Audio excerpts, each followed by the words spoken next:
नमस्कार दोस्तों, मैं दिल नेगी स्वागत करता हूँ सभी का द नेगी के एक नए ब्लॉग में। आज है शनिवार 26 जुलाई 2025 और आज है कारगिल विजय दिवस। आज हम सभी एकत्रित हुए हैं रामलीला प्रांगण भिक्कावाला में, जहाँ पर जो है सभी ग्रामवासी एकत्रित हुए हैं और श्रद्धांजलि देंगे हमारे वीर सपूतों को, जिन्होंने जो है अपने देश की सेवा करते हुए उच्चतम बलिदान दिया है। कारगिल विजय दिवस हर साल 26 जुलाई को मनाया जाता है, जब भारत ने 1999 में पाकिस्तानी घुसपैठियों को हराकर कारगिल की चोटियों को फिर से अपने अधिकार में लिया। इस युद्ध को ऑपरेशन विजय नाम दिया गया। लेकिन इस साल का विजय दिवस कुछ खास है, क्योंकि हाल ही में ऑपरेशन सिंदूर चलाया गया है। इस ऑपरेशन में हमारी सेनाएं पाकिस्तान द्वारा भेजे गए ड्रोन और अन्य खतरों को सफलतापूर्वक निष्क्रिय कर रही है। ऑपरेशन विजय कितना कठिन था? ऑपरेशन विजय आसान नहीं था। दुश्मन ऊंची चोटी पर बैठा था और हमारे सैनिकों को बर्फ, तूफान और गोलियों के बीच चढ़ाई करनी पड़ी। लेह की 14वीं corps Rajputana rifle, 13 Jammu Kashmir rifles, Gorkha regiment और सिख रेजिमेंट जैसे वीर बटालियनों ने अपने प्राणों की आहुति दी, लेकिन तिरंगा नहीं झुकने दिया। इस युद्ध के समय दुनिया भर की निगाहें भारत पर थी। अमेरिका, ब्रिटेन और अन्य देशों ने पाकिस्तान से अपनी सेनाएं पीछे हटाने को कहा।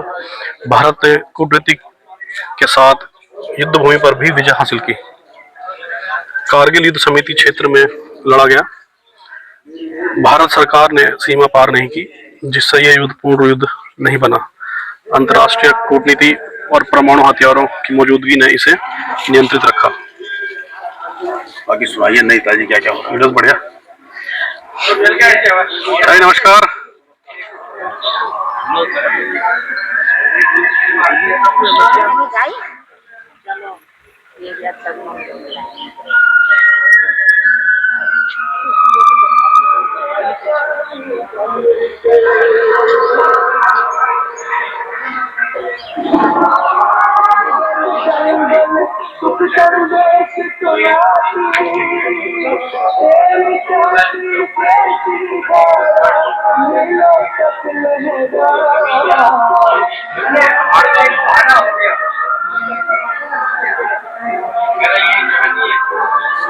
नमस्कार। नमस्कार सर, कैसे हो?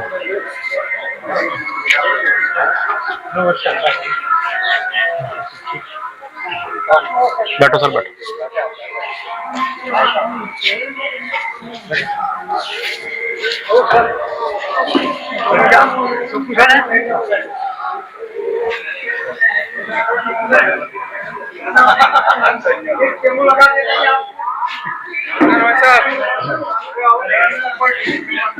हाँ,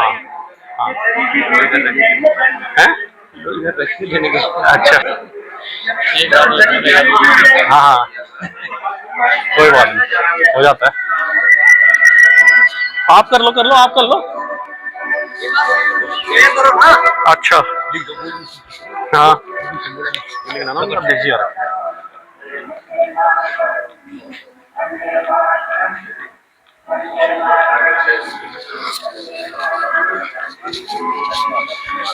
नमस्कार सर। जय हो। सब ठीक है, ठीक है। जी नमस्कार। ठीक है, और सभी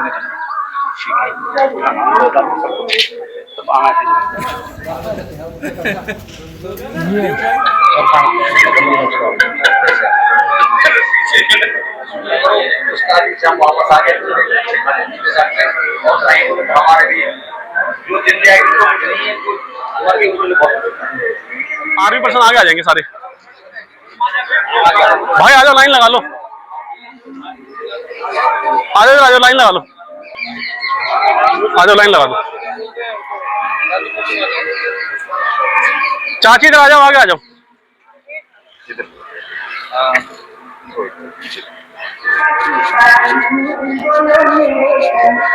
अधिनायक जय हे भारत भाग्य विधाता, पंजाब सिंध गुजरात मराठा द्राविड़ उत्कल बंगा, हिमाचल यमुना गंगा उच्छल छल तरंगा। अब शुभ नाम जागे, तब शुभ आशीष मांगे, गाए तब जय गाथा। जन गण मंगल दायक जय हे भारत भाग्य विधाता। जय हे जय हे जय हे जय जय जय जय हे। भारत माता की जय, भारत माता की जय, भारत माता की जय, वंदे मातरम, वंदे मातरम, वंदे मातरम। आ जाओ सर।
सर्वप्रथम मैं जो हूँ अभी सभी जो है उपस्थित यहाँ पे हमारे वरिष्ठ जो है सेना के जितने भी हमारे वरिष्ठ जो हैं वीर सैनिक हैं उनको सभी को मैं स्वागत करता हूँ और अभिनंदन करता हूँ। और साथ में ही अपने जो भाई बंधु हैं हमारे उनका भी जो है स्वागत अभिनंदन करता हूँ। और इस वक्त जो है मैं अपने जो हमारे क्षेत्र के गन्ना किसान समिति के जो अध्यक्ष हैं चेयरमैन हैं उनको जो है मैं कहूँगा कि 2 शब्दों से जो हमें प्रेरित करें।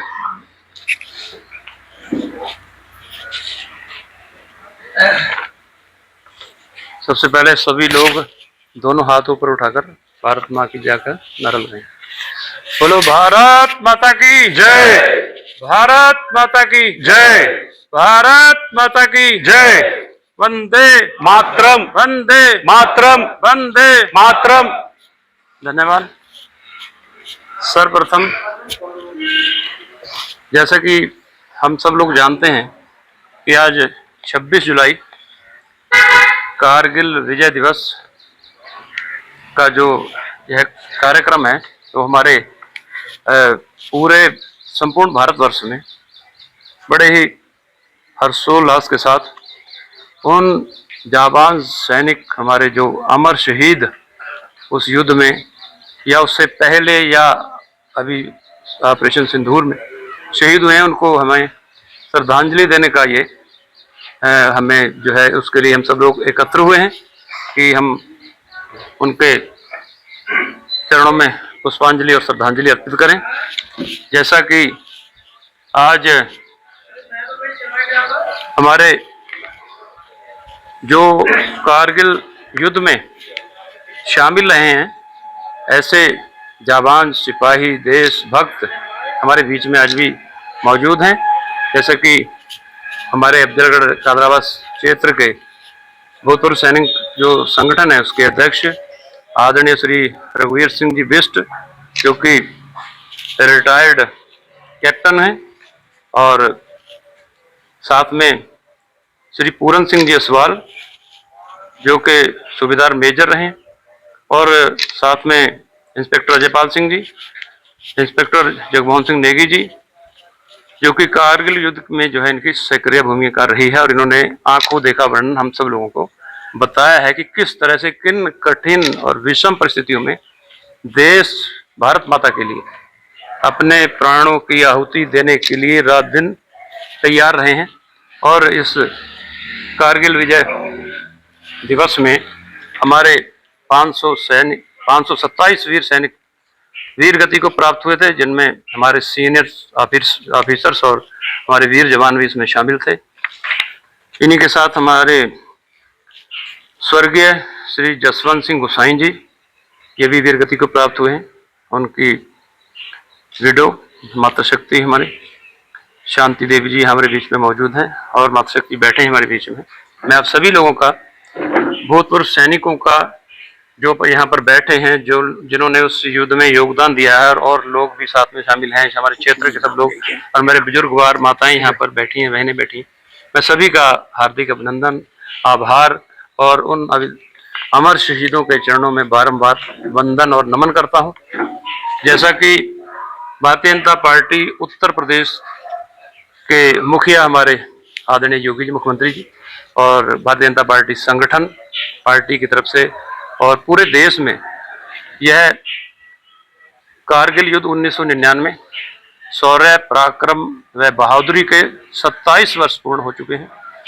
कारगिल युद्ध 1999 मई से जुलाई तक लगभग 2 माह भारत और पाकिस्तान के बीच चला। युद्ध कारगिल जिले में नियंत्रण रेखा के पास हुआ जहां पाकिस्तानी सैनिकों और कश्मीरी आतंकियों ने भारतीय क्षेत्र में घुसपैठ की थी। यह युद्ध लगभग 16,500 फीट यानी कि 5,000 मीटर की ऊंचाई पर और अत्यंत कठिन विषम परिस्थितियों में लड़ा गया था। इसके बाद भारत ने ऑपरेशन विजय शुरू किया और पाकिस्तानी घुसपैठियों को खदेड़ा और जो टाइगर हिल पर जो है फतेह प्राप्त की, जिसके परिणामस्वरूप भारतीय सेना की जीत हुई। युद्ध अत्यधिक कठिन परिस्थितियों में लड़ा गया जिसमें पतली हवा, ठंडा तापमान और ऊबड़ खाबड़ पहाड़ियां शामिल थी, जिससे सैनिकों और उपकरणों पर असर पड़ा। आज उस युद्ध के 26 वर्ष पूरे हो चुके हैं। 1999 कारगिल विजय के बाद देश के लिए सर्वोच्च बलिदान देने वाले भारतीय सैनिकों के शौर्य, पराक्रम व बहादुरी की जो है उनके अदम्य साहस और जो है उनकी क्या नाम बहादुरी को उनके सम्मान में श्रद्धांजलि अर्पित करने हेतु प्रत्येक वर्ष 26 जुलाई को कारगिल विजय दिवस मनाया जाता है। यह स्मृति दिवस भारत और पाकिस्तान के बीच मई 1999 में शुरू हुए कारगिल युद्ध के समापन का प्रतीक है। आज जैसा जानते हैं भारतीय प्रधानमंत्री आदरणीय नरेंद्र मोदी जी के नेतृत्व में पहलगाम में हुए शहीदों को भी हम श्रद्धांजलि अर्पित करते हैं और ऑपरेशन सिंदूर में जिन्होंने इस पहलगाम का जो है उनकी एक बहुत ही घटिया सोच का और हरकत का जो है बदला लिया, उन सैनिकों को भी हमारा बारंबार प्रणाम और नमन है। कारगिल युद्ध के कारण ये जो है ये रहा, इस युद्ध के कारणों के पीछे पाकिस्तानी सैनिकों द्वारा भारतीय सेना में सीमा में नियंत्रण रेखा पर घुसपैठ कर आए थे। कश्मीर दोनों देशों के बीच वास्तविक सीमा रेखा का काम करता है। शुरुआत में पाकिस्तान ने इस बात को स्वीकार नहीं किया कि कारगिल में पाकिस्तान के सैनिक लड़ रहे हैं, लेकिन बाद में पाकिस्तान के प्रधानमंत्री नवाज शरीफ और तत्कालीन सेनाध्यक्ष परवेज मुशर्रफ के बयानों से पाकिस्तान सेना की संलिप्तता स्पष्ट हो गई, जिसके बाद भारतीय वायुसेना और भारतीय थल सेना ने फिर से नियंत्रण सेना के प्रमुख ठिकानों पर कब्जा कर लिया। अंतर्राष्ट्रीय विरोध का सामना करने के बाद पाकिस्तानी सेना को पीछे हटना पड़ा। आज जैसा हम कहते हैं कि आधुनिक टेक्नोलॉजी, मॉडर्न टेक्नोलॉजी, आज प्रधानमंत्री मोदी जी के नेतृत्व में भारत सरकार ने राफेल फाइटर जैसे, ब्रह्मोस मिसाइल जैसे, पनडुब्बियां, ड्रोन, इस तरह के हमारे इजाद कर ली हैं, जिसमें भारत मैं समझता हूँ कि 80% से ज़्यादा अपना खुद ही तैयार कर रहा है सर, और दूसरों को निर्यात भी कर रहा है, जब कभी दूसरे देशों से आयात करना पड़ता था आज। और ऐसे हमारे उपकरण हैं कि इस ऑपरेशन सिंदूर में जो उन्होंने 500 के करीब ड्रोन हमारे देश में नुकसान पहुंचाने के लिए दागे, वो सारी हमारी अत्याधुनिक मिसाइलें, और उन्होंने उनको वहीं क्रश कर दिया, हमारे देश की सीमा में उनको एंटर ही नहीं होने दिया। ऐतिहासिक पृष्ठभूमि 1947 में ब्रिटिश भारत के हिंदू बहुल भारत और मुस्लिम बहुल पाकिस्तान में विभाजन के बाद भारत और पाकिस्तान के बीच तनाव उत्पन्न हो गया था। इस विभाजन के कारण बड़े पैमाने पर पलायन, सांप्रदायिक हिंसा और लाखों लोगों की मौत हुई। इसके बाद क्षेत्रीय विवाद उत्पन्न हुए, विशेष रूप से कश्मीर रियासत ब्रिटिश भारत में एक अर्ध स्वायत्त क्षेत्र जिस पर ताज के अधीन एक स्थानीय सम्राट का शासन था को लेकर यह विवाद। जब 1947 में पाकिस्तान समर्थित कबायली लड़ाकों ने कश्मीर पर कब्जा करने का प्रयास किया तो मुस्लिम बहुल कश्मीर के हिंदू शासक हरि सिंह ने सैन्य सहायता के बदले भारत में विलय कर लिया, जिससे पहला भारत पाकिस्तान युद्ध छिड़ गया। 1965-1971 के युद्धों ने शत्रुता को और गहरा कर दिया। 1971 के युद्ध परिणाम स्वरूप पूर्वी पाकिस्तान से बांग्लादेश का निर्माण हुआ और शिमला समझौता 1972 हुआ, जो एक शांति संधि थी, जिसके तहत भारत और पाकिस्तान क्षेत्रीय अखंडता और कश्मीर में स्थापित नियंत्रण रेखा का परस्पर सम्मान करने पर सहमत हुए। संधि में शांतिपूर्ण सह अस्तित्व की प्रतिबद्धता, जिसके 2 महीने के अंदर अमेरिका और चीन की कथित मदद से पाकिस्तान में भी कथित परमाणु परीक्षण किया गया। फरवरी 1999 में दोनों देशों ने परमाणु संघर्ष को रोकने और अपने विवादों को शांतिपूर्ण तरीकों से सुलझाने के लिए लाहौर घोषणा पत्र पर हस्ताक्षर किए। हालांकि यह समझौता युद्ध के एक और दौर को रोकने में विफल रहा। भारत और पाकिस्तान के बीच संघर्षों का इतिहास रहा, जिसमें वर्ष 1971 का एक महत्वपूर्ण संघर्ष भी शामिल है, जिसके कारण बांग्लादेश का गठन हुआ। वर्ष 1971 के बाद दोनों देशों ने विशेष रूप से निकटवर्ती पर्वत श्रृंखलाओं पर सैन्य चौकियों के माध्यम से सियाचिन ग्लेशियर पर नियंत्रण की होड़ में निरंतर तनाव। कारगिल युद्ध क्यों हुआ? 1998-99 की सर्दियों के दौरान पाकिस्तानी सशस्त्र बलों ने कारगिल, लद्दाख के द्रास व बटालिक सेक्टर में NH-1A पर स्थित किलेबंद ठिकानों पर कब्जा करने के लिए नियंत्रण रेखा के पार गुप्त रूप से सैनिकों को प्रशिक्षित और तैनात किया। भारतीय सैनिकों ने पहले तो इसे घुसपैठियों को आतंकवादी या जिहादी समझा, लेकिन जल्द ही स्पष्ट हो गया यह हमला एक सुनियोजित सैन्य अभियान था। यह युद्ध वर्ष 1990 की गर्मियों में कारगिल सेक्टर में मस्को घाटी से लेकर तुरतुक तक फैली 170 किलोमीटर लंबी पर्वतीय सीमा पर लड़ा गया था। इसके प्रत्युत्तर में भारत ने ऑपरेशन विजय की शुरुआत की, जिसमें घुसपैठ का मुकाबला करने के लिए 2 लाख से अधिक सैनिकों को तैनात किया गया। कारगिल युद्ध का प्रभाव इस युद्ध में भारत के सैन्य अभियान के बाद नियंत्रण रेखा को वैश्विक मान्यता मिली। अंतरराष्ट्रीय समुदाय ने नियंत्रण रेखा को भारत तथा पाकिस्तान के बीच वास्तविक सीमा के रूप में मान्यता दी, जिससे जम्मू और कश्मीर की क्षेत्रीय अखंडता पर भारत के रुख को बल मिला है। कारगिल ने भारत अमेरिका संबंधों में भी महत्वपूर्ण मोड़ का प्रतिनिधित्व किया। भारत को अंतर्राष्ट्रीय क्षेत्र में एक जिम्मेदार परमाणु शक्ति के रूप में मान्यता दी गई, जिससे रणनीतिक साझेदारी के अगले चरण का मार्ग प्रशस्त हुआ, जिसकी परिणति भारत अमेरिका परमाणु समझौते के रूप में हुई। कारगिल युद्ध ने पाकिस्तान पर काफी कूटनीतिक दबाव डाला, जिसकी परिणति 4 जुलाई 1999 को पाकिस्तान के प्रधानमंत्री नवाज शरीफ की संयुक्त राज्य अमेरिका की उच्च स्तरीय यात्रा के रूप में हुई, जिसके दौरान उन्हें अमेरिकी राष्ट्रपति की ओर से कड़ी आलोचना का सामना करना पड़ा। पाकिस्तान की कार्रवाई की इस अंतर्राष्ट्रीय निंदा ने उसे कूटनीतिक रूप से अलग थलग करने में सहायता की। इस संघर्ष ने भारत और पाकिस्तान के बीच अस्थिर संबंधों की ओर वैश्विक ध्यान आकर्षित किया, विशेषकर परमाणु जोखिमों के संबंध में। युद्ध ने परमाणु सशस्त्र क्षेत्र में उनका जवाब देने की उसकी क्षमता को उजागर किया, जिससे मजबूत रक्षा क्षमताओं के साथ एक उभरती हुई शक्ति के रूप में उसकी वैश्विक छवि मजबूत हुई। कारगिल युद्ध से जुड़े ऑपरेशन विजय कारगिल क्षेत्र में पाकिस्तानी घुसपैठ के लिए भारत की सैन्य प्रतिक्रिया का कोड नाम था। इस ऑपरेशन का उद्देश्य नियंत्रण रेखा के साथ उनकी बातचीत बेनतीजा रही। जसवंत सिंह ने वार्ता से ही इनकार कर दिया। इसके बाद दोनों देशों के सैन्य स्टाफ की बैठक हुई और आने वाले दिनों में अंतर्राष्ट्रीय समुदाय ने पाकिस्तान के नियंत्रण रेखा पर लौटने की जरूरत पर जोर दिया। आखिरकार 11 जुलाई को पाकिस्तानी प्रधानमंत्री नवाज शरीफ ने आधिकारिक रूप से कहा कि आतंकवादी या पाकिस्तान के सैनिक वापस लौट जाएंगे।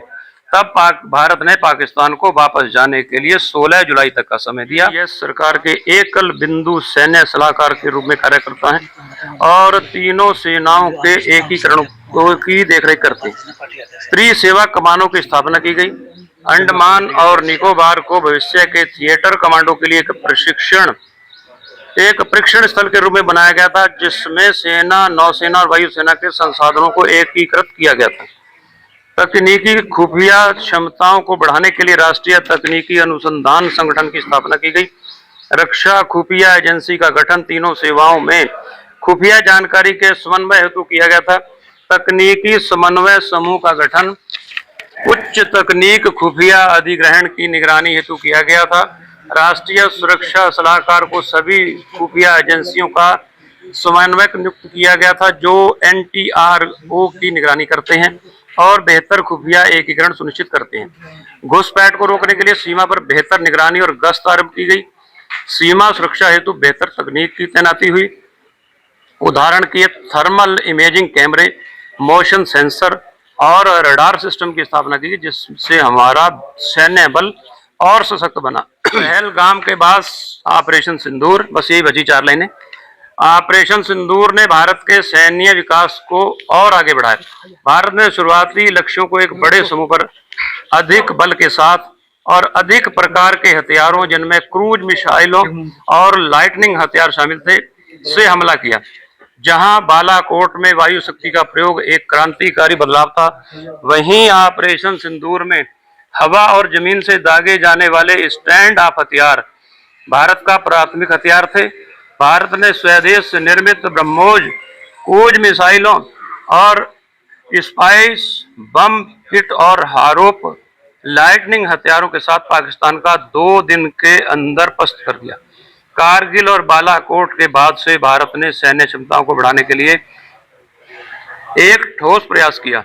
सबसे प्रमुख रूप से स्कैल्प एयर लॉन्च क्रूज मिसाइलों वाले फ्रांसीसी निर्मित राफेल लड़ाकू विमानों की खरीद के साथ साथ इसकी स्तरित एकीकृत वायु रक्षा प्रणाली, जिससे रूस से आयातित S-400 सतह से हवा में मार करने वाली मिसाइलें भी शामिल हैं, असाधारण रूप से प्रभावी साबित हुई। इसके अलावा हमने वाशिंगटन को भी सबक दे दिया, जिसके बाद अमेरिका लगातार भारत पाक युद्ध को बंद कराने का श्रेय ले रहा है। लेकिन भारत ने स्पष्ट कर दिया कि जो भी हुआ वह द्विपक्षीय तौर पर हुआ, कोई तीसरा देश इसमें शामिल नहीं रहा।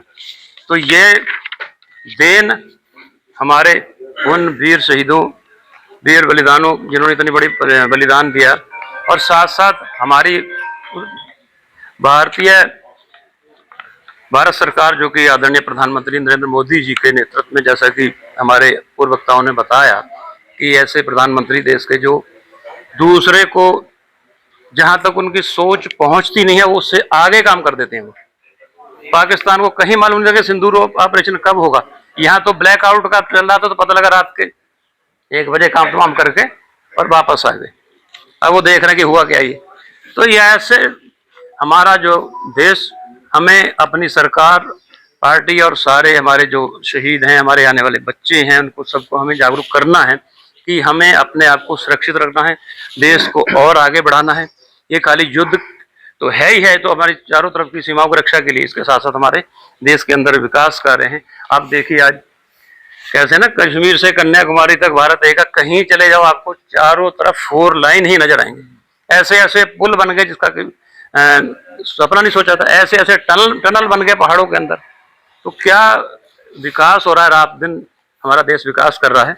तो मैं आप सभी लोगों का ज़्यादा समय न लेते हुए आप लोगों का बहुत बहुत हार्दिक आभार और धन्यवाद मैं ज्ञापित करता हूं, और उन अमर शहीदों के चरणों में पुनः अपनी विनम्र श्रद्धांजलि अर्पित करते हुए और भारतीय जनता पार्टी का मैं धन्यवाद अदा करता हूं, जिन्होंने कि मुझे जो है एक इस विधानसभा हमारे क्षेत्र के सहयोग के रूप में मुझे आप लोगों के बीच भेजा।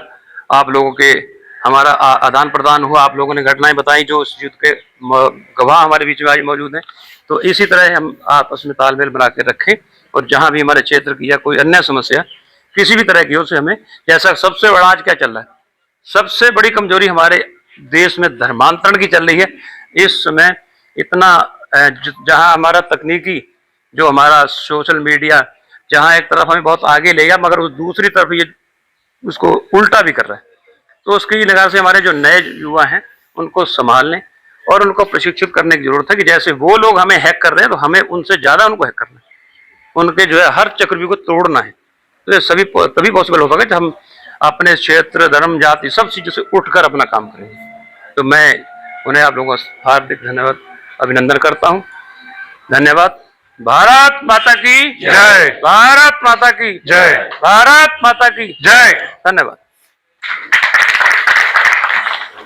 अभी जो है मैं आपके समक्ष जो है श्री रघुवीर सिंह बिष्ट जी को बुलाना चाह रहा हूँ, जो कारगिल 1999 में हमारा हुआ था, उसके बारे में थोड़ा विवरण देंगे जी। ओके। यहाँ पर प्रांगण में बैठे हुए सभी पूर्व सैनिकों का मैं कादराबाद अफजलगढ़ क्षेत्र कादराबाद संगठन के अध्यक्ष के नाते आप सब लोगों का हार्दिक स्वागत और अभिनंदन करता हूं। साथियों, यहाँ पर आज हमारा बैठने का मेन कारण है कि हमने अपने सेना के जो भी इतना अच्छा कार्य हुआ था कारगिल दिवस कारगिल में, उसी खुशी में आज हम इसको मनाने जा रहे हैं। और हम ही नहीं, जिले के प्रत्येक जगह में, हर जगह पर इसको मनाया जा रहा है। ये बड़े सौभाग्य की बात है जो कि हम लोग आज भी इस दिवस को मना रहे हैं, और शायद ये जन्मांतरमान तक ये मनाता ही रहेगा और मनाते रहेंगे, क्योंकि इस कारगिल दिवस में शायद आप लोगों को कहानी तो पहले से सुनी होगी, काफी सुनी है, और हकीकत कहानी सुनी है, कोई आप लोगों ने ऐसे नहीं सुनी है कि गलत या किसी रोमर। इसमें जो बीती है वो हम खुद यहाँ पर अभी मौजूद हैं कि कहां से कहां जाना पड़ता है। इतनी लंबी चौड़ी कहानी में बयान करना नहीं समझता हूं, पर जो भी किया है आज हम मां जगतजननी की कृपा से, धरती माता की कृपा से जो यहाँ पर हम बैठे हैं, हमारे साथ के बहुत सारे लोग कुछ शहीद भी हो गए, कुछ अपाहिज भी हुए हैं, कुछ विकलांग भी हुए हैं और कुछ वहां से वापस भी नहीं पहुंच पाए। ये दुर्भाग्य हम लोगों का। दुर्भाग्य क्या है कि साथ साथ जब दो बैल लड़ते हैं तो एक जीता और एक हारता ही है। हारने के भी कई होते हैं। आज में और तब में बहुत फर्क था। तब हमें सिर्फ जब ऑर्डर मिलता था कि गोली चलाओ तब हम गोली चलाते थे।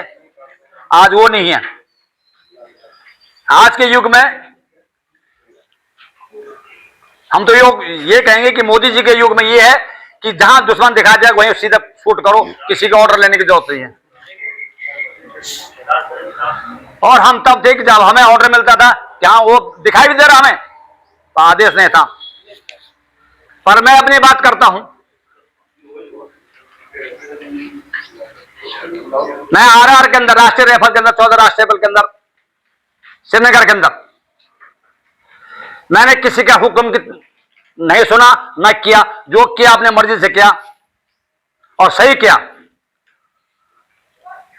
आज भी मैं अपने सवाल जी को कि वो जो है अपने प्रेरणादायक विचार जो है हमारे सामने रखें। सर्वप्रथम मेरा सबको नमन। जोर से बोले भारत माता की जय, भारत माता की जय, भारत माता की जय। आदरणीय मेरे मंच पर बैठे सम्मान्य गण, मेरे गौरवशाली मातृशक्ति, वीर नारियां और क्षेत्र के सम्मानित सदस्य, सबका मैं आज विजय दिवस के उपलक्ष्य में हार्दिक स्वागत और अभिनंदन करता हूं।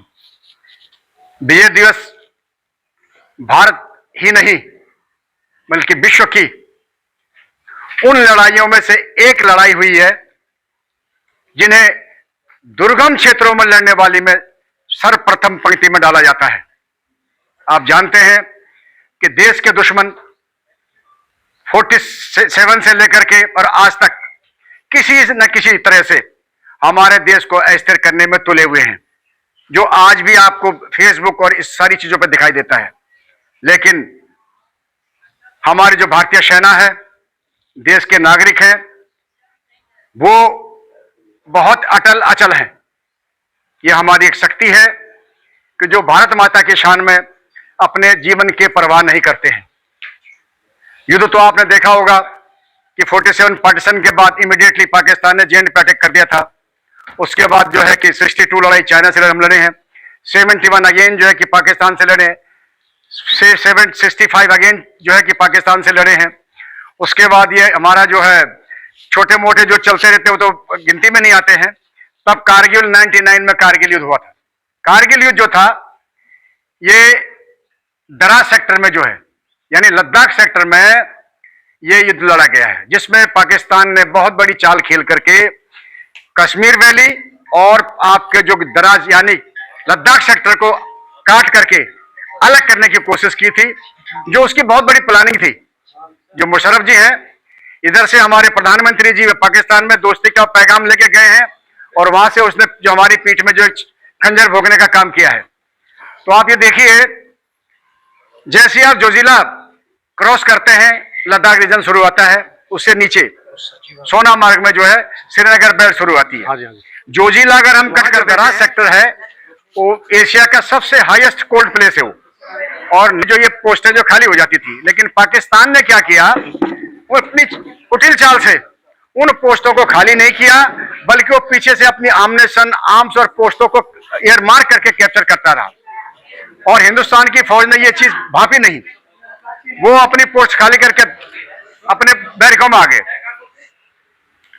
तो जब ये हुआ, बाद में जब चरावाहों बात की बात है, ये अप्रैल मई में जो चराग जब मौसम ठीक हो जाता है, उन्होंने देखा कि यहाँ तो भ्रमण कर रहे हैं सैनिक जो है।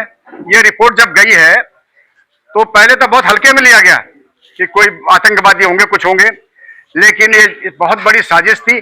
5000 दुश्मन जो है यानी पाकिस्तान का एक ब्रिगेड, डेढ़ ब्रिगेड जो है इस काम पर लगा हुआ था, और उन्होंने पूरी पोस्टों को समझ लीजिए आप प्रॉपर अम्युनिशन, आर्म्स, टैंक, तोप, जितनी भी मोटर थी फिक्स कर रखा था। और इसमें शुरू में हमको जब बड़ा नुकसान हुआ है, क्योंकि हम भाप नहीं पाए किस प्रकार का इनका डिप्लॉयमेंट है। जब नुकसान हुआ है तो उसके बाद जब एनालिसिस किया, इंटर रिपोर्ट आई, तो फिर जो है एक से रात को मूव किए, समझिए आप, सुबह रात 1 बजे वहां पहुंचे। सुबह जो है कि डिप्लॉयमेंट आर्मी जो थी वहां लिमिटेड थी, क्योंकि दराज सेक्टर में जो कारगिल है और दराज में सिर्फ एक बटालियन रहती थी, 16 जाट थी उस समय, उन्हीं की पोस्टों पर, जनरल पोस्ट पर रहते थे। जब धीरे धीरे डिप्लॉयमेंट, फिर उन्होंने क्या कि जब उसकी सन देखी तो बड़ी हालत खराब थी। पूरी फौज को पीछे मूव किया, आर्म्स, आम्युनिशन, रसद, बटालियन है। फिर ये आपके बोफोर्स गन, जो बोफोर्स विनिंग हमारे पास हथियार था, बोफोर्स ने ही टाइगर हिल पर जो फाइनल जो किया, अजाल जो किया था, उसने उनका तहस नहस किया है। तो बटालियन ने आप समझिए कि पूरी आर्मी, इंडियन आर्मी जो है डिप्लॉय कर दी थी। और आपका दराज सेक्टर, मस्को वैली, टोलोलिंग और कारगिल, ये 4 क्षेत्र में बटा हुआ था पूरा ये क्षेत्र जो है। और लड़ाई के क्षेत्र पहले दिन से ही हिंदुस्तान को भी इतना आभास नहीं था कि इन चोटियों पर इस प्रकार से मतलब जो है कि कैप्चर किया जा सकता है। ना वहां चढ़ने के रास्ते थे, बर्फ 8-8 फीट बर्फ स्टिल मई के महीने में आप लगाइए। ये 3 मई को हमारा डिक्लेयर हुआ था जो कि ओपी विजय, और उसके बाद ये 26 जुलाई को ये खत्म हुआ है। तो ये लगा लिया 3 मई से लेकर के 26 जुलाई तक 7-7, 8-8 फीट बर्फ उन पहाड़ियों में। टाइगर हिल, टोलोलिंग, जितनी बटालिक सेक्टर हो गई है, मस्को वैली हो गई है, -5, कपड़े प्रॉपर नहीं थे, पहाड़ियां ऊपर थी, यानी इतनी संघर्षपूर्ण स्थिति थी जिससे हमारे इस युद्ध में 500 उसके लगा बटालिक सेक्टर जितना है, वहां से लेकर दराज कारगिल तक पूरी हाइट उसने जो है कि बिल्कुल कैप्चर की हुई थी। आप नीचे से ऊपर जाएंगे, आपका पत्थर ही मारेगा तो आप गिर के नीचे आएंगे, ऊपर जाते हो। आप समझ सकते हैं कि वो जब पहाड़ी पर चढ़े हैं तो दिन में वो पत्थर के पीछे आड़ लेकर के बैठे रहे पूरी दिन बिना खाना खाए हुए हमारे जवान जो हैं। और रात जब अंधेरा होता था उसके बाद जो है कि ऑपरेशन के ऑर्डर दिए जाते, ये हमारे आंखों के सामने है। क्योंकि जो टैक हेडक्वार्टर 8 माउंटेन डिप का था, महेंद्रपुरी जी थे हमारे जनरल ऑफिसर कमांडिंग, जिनके अंडर में ये लड़ाई लड़ी गई है, हमारे बगल में ऑफिसर रूम था। और वो रात भर हमारा पूरा, क्योंकि कम्युनिकेशन पूरी सिचुएशन डिवीजन जो 8 माउंटेन रेजिमेंट के अंडर में थी, ऑफिसर रूम पूरा, कम्युनिकेशन पूरा, एक ओपन फील्ड है। टैंकों में जाइए, हवाई जहाज चाहिए, हवाई जहाज वहां चलाने के आदेश नहीं थे क्योंकि हाइट बहुत थी। हाइट जाएगा, जहाज पे फायरिंग, उनके मोटर की फायरिंग करती, यानी ऐसी सिचुएशन थी, टैंक जा नहीं सकते हैं। बैटल जो कि हम फिजिकल जाकर के उन पहाड़ियों में जाकर के, जो इसको बोलते हैं हाथों गुत्थम गुत्थे की लड़ाई में इन पोस्टों को जीता है, जिसमें इन बहादुरों ने हमारी जो शहादत दी है, वो उस समय याद करते हुए आज भी रोंगटे खड़े हो जाते हैं कि उन मां के लालों को इस धरती के लिए जो है उन्होंने अपनी जान की परवाह किए बगैर जगह जगह जो है, उसके बाद जब 7 फुट 100 फुट तक गहरा खोद कर पहाड़ों को तोड़ करके तब जाके हमको जो है कि इसमें जो है मदद मिली है। तो कहने का तात्पर्य यह है, युद्ध जीतने के लिए साहस की जरूरत है, हथियारों की जरूरत है, जनता के सपोर्ट की जरूरत है, और सबसे बड़ी बात जो है देशभक्ति के जज्बे की जरूरत है, जो हमारी सेना आज बखूबी से निभा रही है। अभी आपने देखा होगा जो पाकिस्तान के जो अभी झंडे जो है उन्होंने तहस नहस कर दिए हैं। This is modern war. अब वो जमाने खत्म हो के मैं बंदूक लेके ऊपर बैठूंगा। अब तो बिना मैन हैंडल के जो है कि आप देख रहे हैं कि जो हमारे ये ड्रोन घूम रहे हैं, मानव रहित जो ड्रोन है, अब आने वाला समझो टेक्निकल जो आ रहा है वार बहुत चेंजिंग में आ रहा है। और हमारी आर्मी ने दिखा दिया, आपने जब ये ऑपरेशन सिंदूर हुआ है, आपने देखा होगा रात को 100 इतना मजबूत होते चला जा रहा है। मेक इन इंडिया जो प्रोग्राम है, सारे ड्रोन, सारे हथियार, राइफल, यानी कि सेल्फ देश के कारगिल विजय दिवस की शुभकामनाएं देता हूं। जय हिंद, जय भारत। आचार्य जी से कहूंगा कि 2 शब्द वो भी जो है हमें प्रेरित करने के लिए कहें।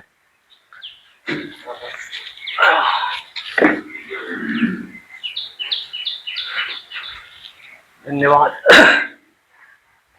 जैसे कि आज हम कारगिल विजय दिवस को बड़े उत्साह से मना रहे हैं, ये हमारे जो जवान है, इंडियन एयरफोर्स, भारतीय वायु सेना और जल सेना ने एक हमारे को जो कामयाबी हासिल कराई और इस विजय दिवस को मनाने का अवसर मिला, हम उसके आज बहुत शुक्रगुजार हैं।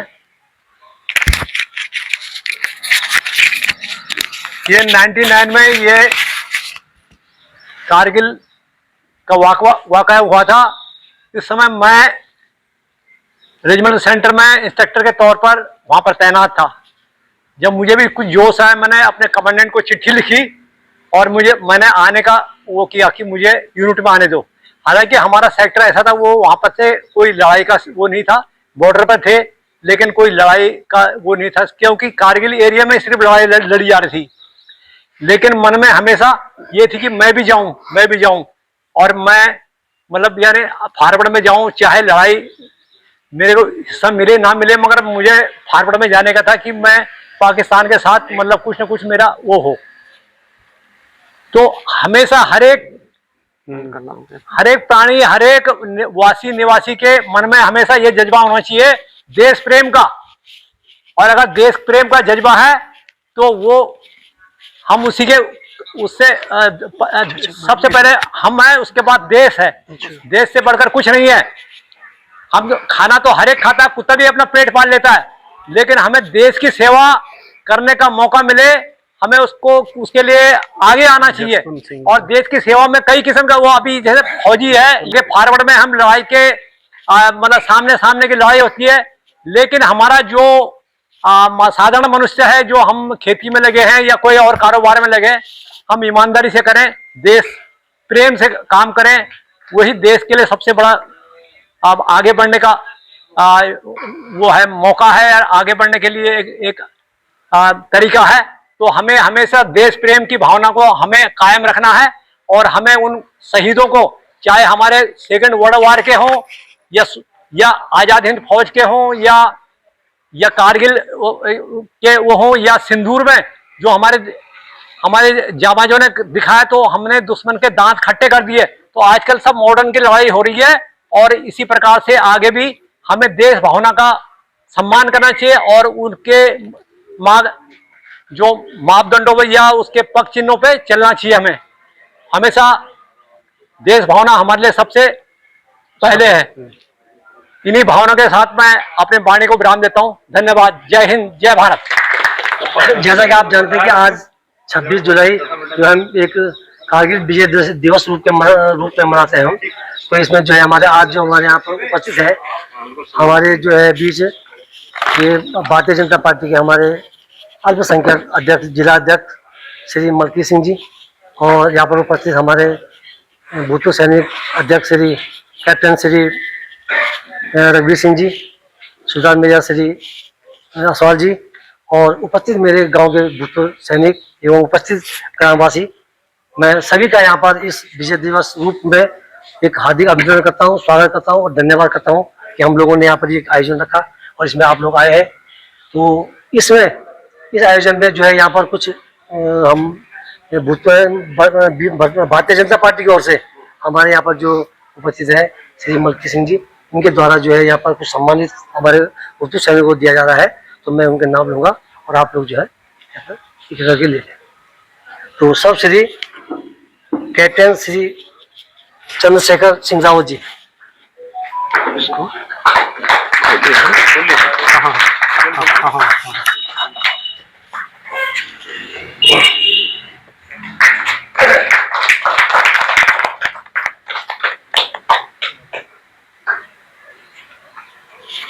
हाँ, कैप्टन श्री रघुवीर सिंह बिष्ट जी।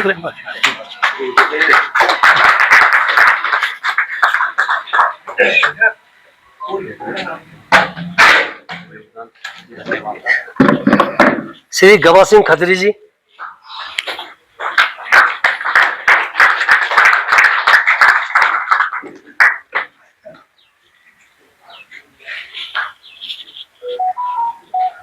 श्री केदार सिंह नेगी जी।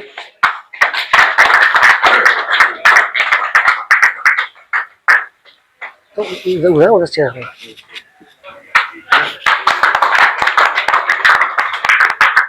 श्री चंद्रमोहन बुढ़ाकोटी जी।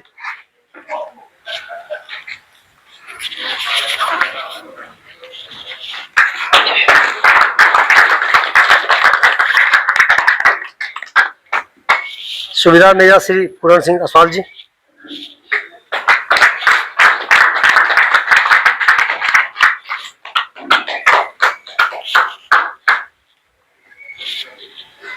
नायब सुबेदार श्री दिनेश चंद्र सिंह रावत जी,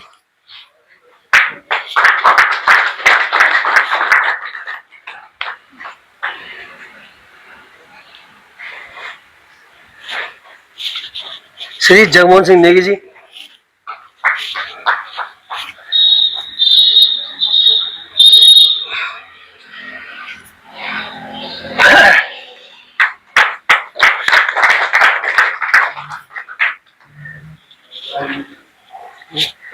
श्रीमती शांति देवी वाइफ ऑफ स्वर्गीय श्री जसवंत सिंह गुसाई जी। चाची बस नाम मशहूर नाम पहले की दे तुमको ना। अच्छा अच्छा इसको लगा देता हूँ कोई बात नहीं। ऐसे के लगा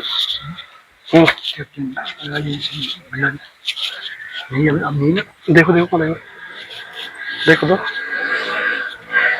किसका नाम आ गया। दो एक नाम और ले लो कौन है।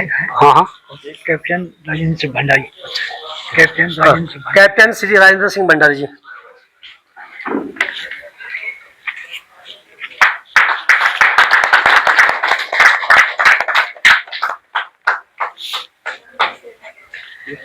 मैं बहुत बहुत धन्यवाद करता हूँ भारतीय किसान यूनियन के हमारे अल्पसंख्यक अध्यक्ष जिला अध्यक्ष श्री मगजी सिंह जी का, कि वो जो है यहाँ पर हमारे हर कार्यक्रम में सहयोग करते हैं और वो हमारी इस टाइम जो है वर्तमान में गन्ना सोसाइटी के चेयरमैन भी हैं।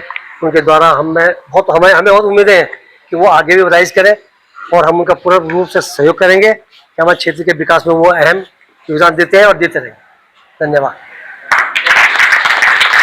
जी जी बिल्कुल। बट पता क्या थोड़ा था ना, आज जो है हम अपने घरों में सुरक्षित हैं और आज़ादी से घूम रहे हैं। इसकी वजह यह है कि कोई ना कोई सैनिक जो है रातों में हमारे लिए जाग रहा है। बिल्कुल। और हमारी सेना जो है अथक प्रयास जो है कर रही है हमें सुरक्षित करने के लिए। तो आज की वीडियो अगर आपको पसंद आई हो तो सभी कमेंट में जय हिंद जरूर लिखें और कारगिल दिवस की सभी को जो है बहुत बहुत बधाई। जय भारत, भारत माता की जय। और चैनल देने को सब्सक्राइब करना भूलें ताकि आपको नई वीडियोस की नोटिफिकेशन मिलती रहेगी। Thanks for watching. जय हिंद, जय भारत, जय कारगिल दिवस।